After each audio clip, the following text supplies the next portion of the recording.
শহরের কংক্রিটের ভিড়ে দম আটকে আসতেছিল। আমার আত্মা কেবল তখনই শান্তি পায় যখন আমি মাটির ঘ্রাণ আর সবুজের ছোঁয়া পাই।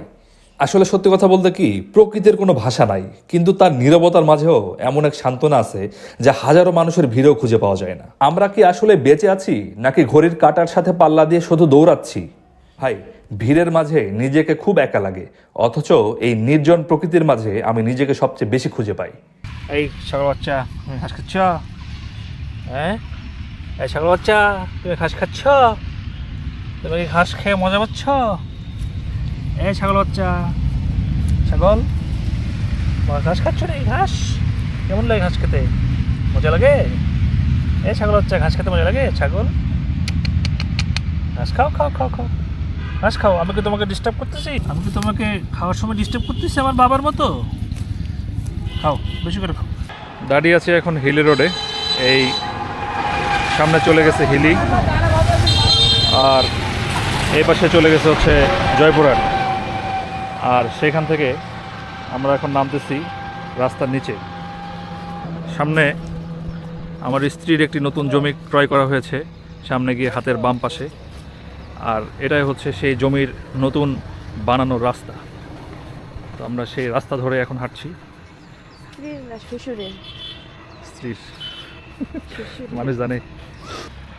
এই যে কত সুন্দর ফাঁকা ফাঁকা জায়গা দেখা যাচ্ছে একদম মেইন রোডের পাশে। তো এগুলো কিছু বিক্রি হয়েছে, কিছু বিক্রি হয়নি। কলার গাছ ছিল, এইসবের জায়গায় মনে ইঁদুর থাকে এখন। আর এই যে এখানে এগুলোতে লাগানো হয়েছে হচ্ছে গরুকে খাওয়ানোর জন্য ঘাস। এখানে যে জমি দেখা যাচ্ছে, এই জমিতে এইখান থেকে মোটামুটি একটু উপরে মাটি উঠানো হয়েছে, কারণ ওই যে দেখা যায় রাস্তা ওপাশে, রাস্তাটা কিন্তু অনেক উঁচু আর জমিগুলো কিন্তু নিচু। তার মানে এখানে যখন বাসাবাড়ি করতে হবে তখন কিন্তু এগুলো সব মাটি ভরাট করতে হবে। আর এই যে হচ্ছে আমার স্ত্রীর জমি। এইটা হচ্ছে আমার স্ত্রীর জমি, আমার স্ত্রীর বাবা ক্রয় করেছেন। তো এটাতে যে পরিমাণ মাটি উঠানো আছে, রাস্তা মাটি জায়গা থেকে একটু উঁচু, এটা তো আবার অতটা উঁচু না, এটা একটু নিচু। এখানেও ইউক্যালিপটাস গাছ লাগানো হয়েছে। গাছগুলো আসলে খুব একটা বড় হয় না এখনো পর্যন্ত, ছোটই আছে। আরে এ তো মনে হচ্ছে খেতে খেতে একদম ভেতরে ঢুকে যাবে। কিভাবে খাইতেছে! হ্যাঁ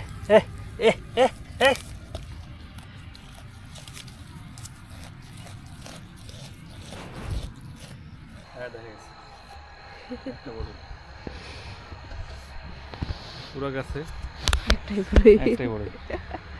এই যে কত সুন্দর ফাঁকা জায়গা, ওইদিন সব দেখা যাচ্ছিল না, কত ফাঁকা বড় একটা মাঠ, ওই পাশে নদী আছে।